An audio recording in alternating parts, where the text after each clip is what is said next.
of recognition is hereby awarded to Catherine D. Guadno as Academic Achiever. She will receive a certificate and bronze medal as the best reader in the class.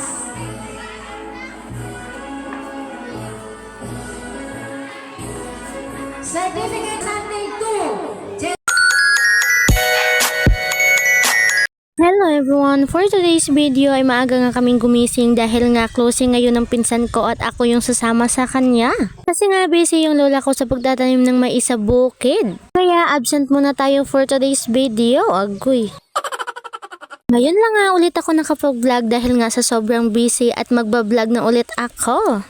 Ayan nga po yung pinsan ko, siya po si Catherine at siya po yung sasamahan natin mamaya. Let's go! Tinanong ko nga siya kung may award ba siya, sabi niya hindi niya alam. Agoy!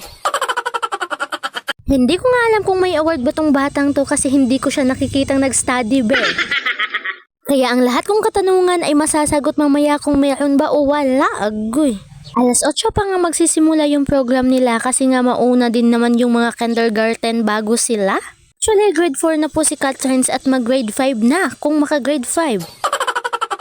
Maliligo na nga ako at nakita ko tong kambing na to ay parang ayaw ko nang maligo.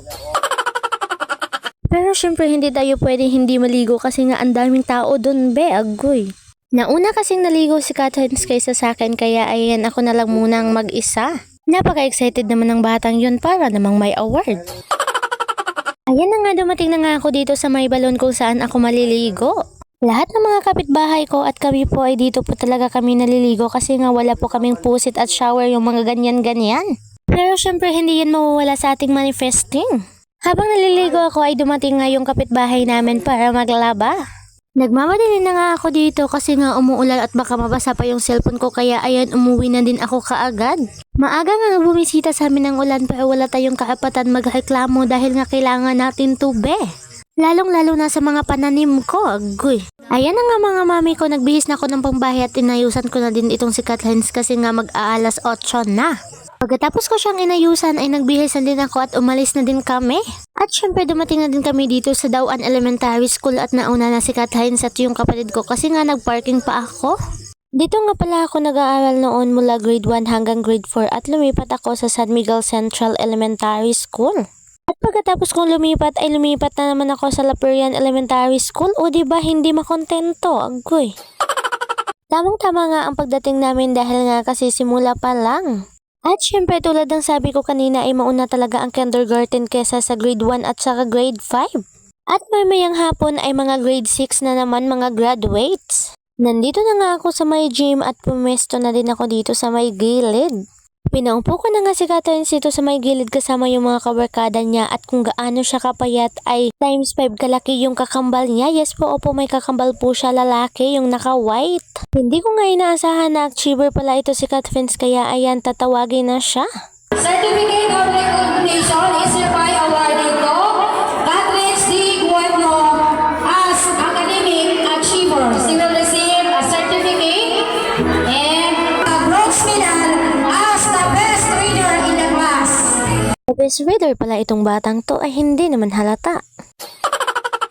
At pagkatapos ay nagpicture muna kami sandali at ayan na nga yung kakambal na naman. Hindi nga pala sila classmate at with honors din pala itong si Lawrence. With honors, young journalist, best in reading, best in art, handling and helpful. Bago pa nga kami umuwi ay tinignan muna namin itong mga sayaw nila. At syempre ngayon ko lang makikita si Lawrence na sumasayaw, yung kakambal ni Catherine. Ay sobra namang galing, nagmana talaga sa akin, agoy.